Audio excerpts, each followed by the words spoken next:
Hey everyone, Ian and Pancho from Summit Bicycles here doing a review on Bontrager's mountain bike tire line. How you doing, Pancho? Good, Ian, how are you? Good. I had donuts this morning.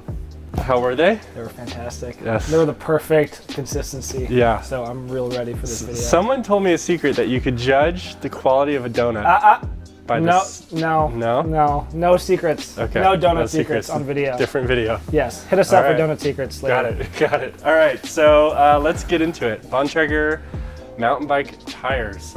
So as I understand it, there's two main segments. There's the XR series and the SE series, is that right? That's correct. So the XR series is the lighter weight, thinner sidewall, more focused on your lighter weight trail bike or cross-country bike build, but it comes in 5 different treads. And the SE has a thicker sidewall, more focused on your enduro bike or heavier duty trail use bike. It has fewer treads, but they're the more aggressive tread. All right, so the XRs, we have here in front of us the XR 29x2. This is like the thinnest. Yeah, so this is the XR Zero. This is the thinnest, smallest knob, fastest rolling tire. This would go on like a Pro Caliber, a Super Caliber, a Top Fuel, something like that. And that is a 29x2. Is there a 27.5 inch option? I don't believe there is. Got it. Okay. Just for the 29 cross-country tires. Awesome. And then it goes to the XR1s, which is, there's 27 and 29 options. Yep. The one we have is a 27 2x2.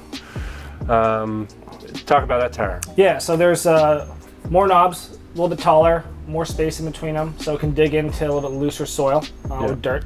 And again, would be comfortable on a Top Fuel, Pro Caliber, Super Caliber type of bike. Yeah, well, pretty good popular tire in the shop. Yeah, and as I'm handing you these, I'm noticing they are incredibly light. I mean, which is appropriate for... Yeah, the XR 0 and 1 are very, very light tires. I mean, if you're focused on getting that sub 20-pound cross-country bike build, those would be the two to choose from. Wow, look, and I even got weights. So the XR 0 right here, that's 435 grams. The XR 1 is 610 grams.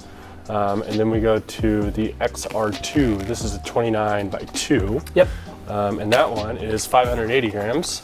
So again, taller knobs, siping on the side knobs, so you get that nice bite in when you go into a corner. Still a quick rolling tire. They're not huge chunky knobs yet. We'll see that more on the XR4 line to SE line, but still a great cross country trail bike tire, just to give you more options. Yeah, and the correct me if I'm wrong, but from what I've seen, the XR 0, 1, and 2 are 90% of the time they're on cross-country bikes. Yeah. Top Fuels, 120 millimeters or shorter, right? You typically won't want to run a tire this light or knobs this small on your like trail bike, like a Slash or a Fuel EX even. It's just not enough tire for the intended use of the bike.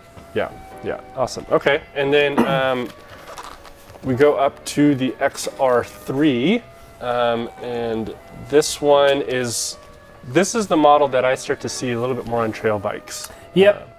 So we start seeing this on a lot of Top Fuels. They put a lot bigger side knob on this tire, but a pretty fast rolling center tread. So bigger side knobs for that bite in the corner. Mm-hmm. You'll see this typically on the rear of like Fuels or Top Fuels. Yeah. Paired with a chunkier tire up front. Yeah, and that exact model that Pancho's holding is 635 grams. Yeah, it's a 29 by 2.2. Got it. Okay, cool. And then the last model we have in the XR line is the XR4. Again, there's 29 and 27 options. This one's a 2.6, so that's the wider of the two options. Right, so there's a 29.24 and a 29.26. This is where we start getting to a big chunky tire, something that you'll find on a Fuel EX or a Slash. And very comfortable in looser terrain with the deeper soil where you just need to hook up. And these pair very well with an XR3 in the back, or if you want to run double XR4s if the terrain requires it. The XR4 is a very capable tire. The 2.6 weighs 945 grams, and the 2.4 is 780 grams. Yep, so still a pretty reasonably light tire in the 2.4 for a 29er. Especially for the performance that you get.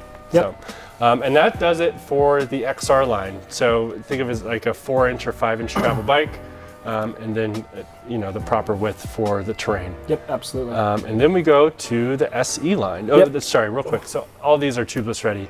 They're all Right. tubeless ready. Yep. Yeah, And you then- shouldn't not be running tubeless at this point. Yeah, and then Bontrager also has a 30-day guarantee in all these tires, XRs, SEs. Yeah, so if you're thinking about trying them, not sure if you wanted to try an XR or SE tire, just pull the trigger. You got nothing to lose. 30-day unconditional guarantee. Yeah, even if you ride them when they're used. They can be as dirty or as chewed up as all 30 the other- days could do to it. Yep, Yeah. exactly. All right, SEs. So we have the SE4.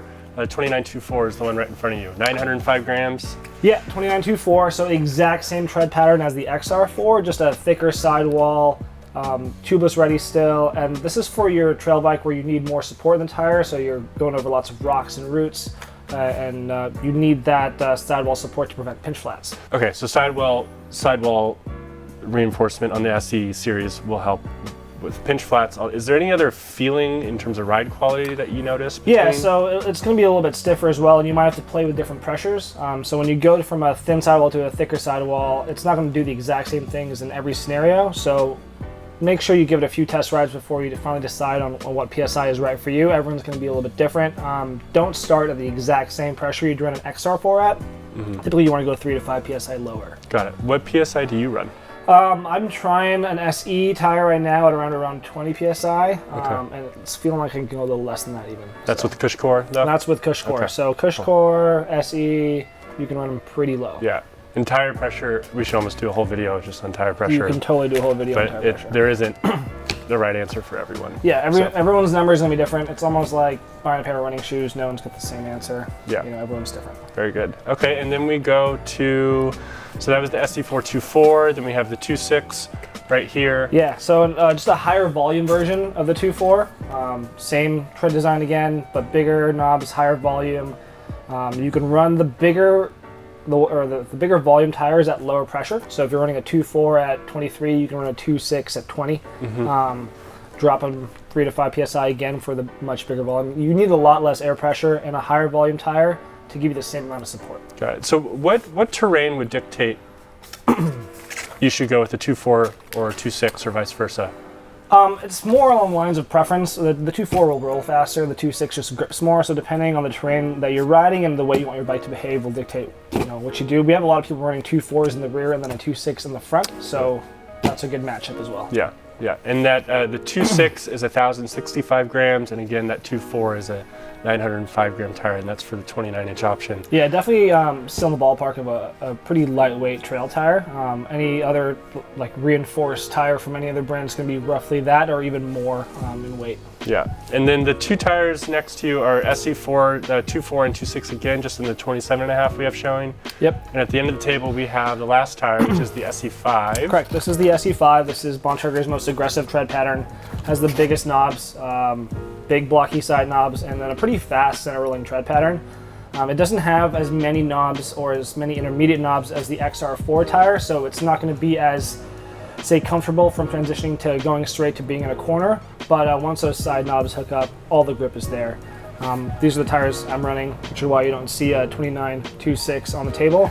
They're on your bike. They may have made it onto my bike already. Yeah. So far, so good. I'm having a good time on them, and they grip really well. They're also a lot faster rolling than I would have anticipated.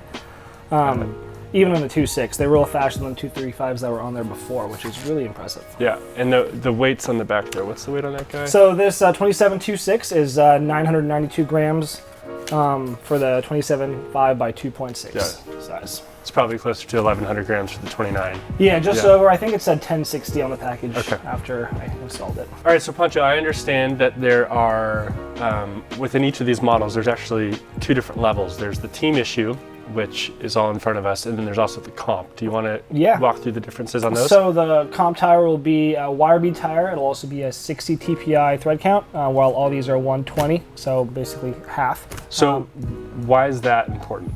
TPI is important because it attributes directly to the feel and to the support of the tire. So a higher TPI sidewall will be a more supple tire and give you more support as well. TPI stands for threads per inch. Correct. Got it. Okay. What else? It was the team issues are all tubeless. Right, team issues are all tubeless, whereas the comps are not tubeless, and they come with a wire bead, as opposed to these ones have a Kevlar bead. Got it. And the comps price-wise are?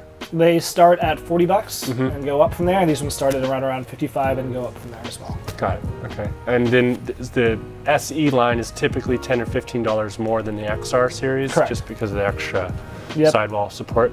And that about does it. Is there anything else that No, we that's should cover? everything. Okay. Yeah. Try some of these tires. They're Yeah. fantastic, highly underrated, and they cover a wide spectrum of riding needs and bike types.